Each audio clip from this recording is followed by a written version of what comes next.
Sabi nga sa isang lumang kanta, tayo mga Pinoy, hindi tayo kano. Huwag kayong mahiya kung ang ilong natin ay pango. Pero para sa iba, ang matangos na ilong, susi para sila'y maging taas noo. Samantalang meron din ang pangarap na uwi raw sa pangungot. Oh noes! Ang tubong Cagayan de Oro na si Henry, one click away na lang daw ang naging solusyon sa dapa niyang ilong. May nakita akong video about sa nose clip na nakakapagpaslim daw ng ilong.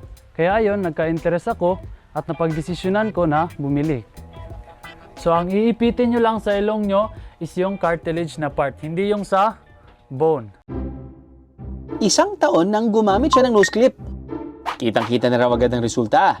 Hindi lang tumangos ang kanyang ilong, tumaas din daw ang kanyang confidence. Malaki talaga yung epekto nito sa self-esteem ko kasi dati, insecurity ko talaga yung ilong ko. Pero ang mistulang pagsisipit sa ilong, ligtas nga ba?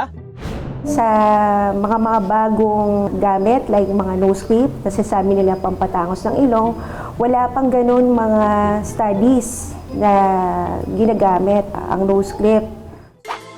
Sino ba naman dyan ang sinubukang pisil-pisilin ng ilong para tumangos? O baka namang gumamit na rin kayo ng sipit ng damit? I'm sorry to tell you this mga kaaha, dahil hindi raw effective ang mga ito. Ang talagang proven lang po talaga na nagkakaroon po tayo ng patangos na ilong ay ang ating pong siyensya, yun po ay ang rhinoplasty or nose clip. Mga kaaha, wala naman masama kung gusto nyong ma-enhance ang inyong natural features. Pero sa panahon kung ano-anong produkto at procedure ang nangangako ng mabilis na resulta, well, remember to do your own research para kayo hindi umaray. Dito kasi sa Cebu, isang kaahan natin ang napaunos. Tampulan daw noon ng tukso si Jam dahil sa pangunyang ilong. There was a time talaga na I feel so insecure about myself, especially po sa nose ko. Because palagi akong tinutukso ng mga kaibigan ko or mga classmates ko na pangit-pangit ko, especially yung ilong ko kasi sobrang flat daw.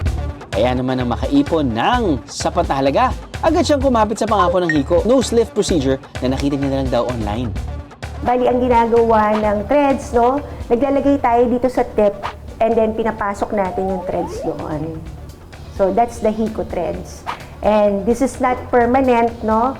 Ito ay natutunaw din within 1 year. It's very normal talaga that after the procedure, magkakaroon tayo ng 1 week swelling.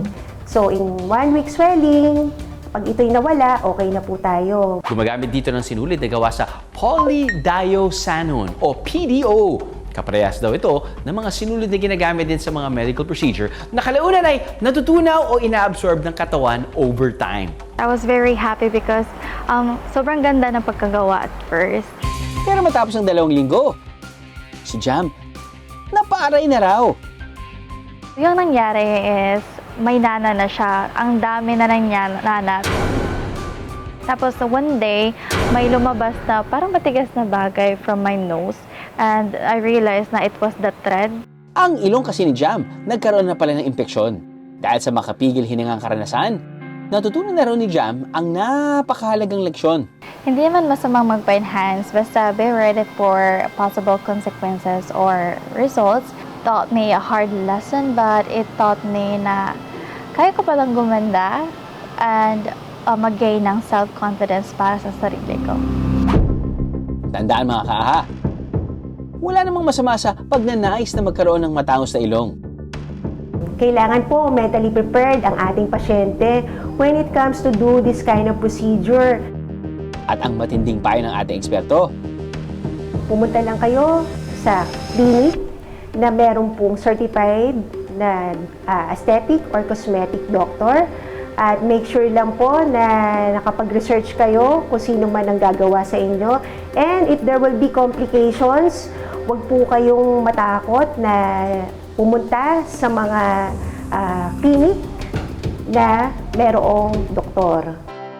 sa huli, higit sa kagandahan, lagi sana nating unahin ang ating kaligtasan. Aha!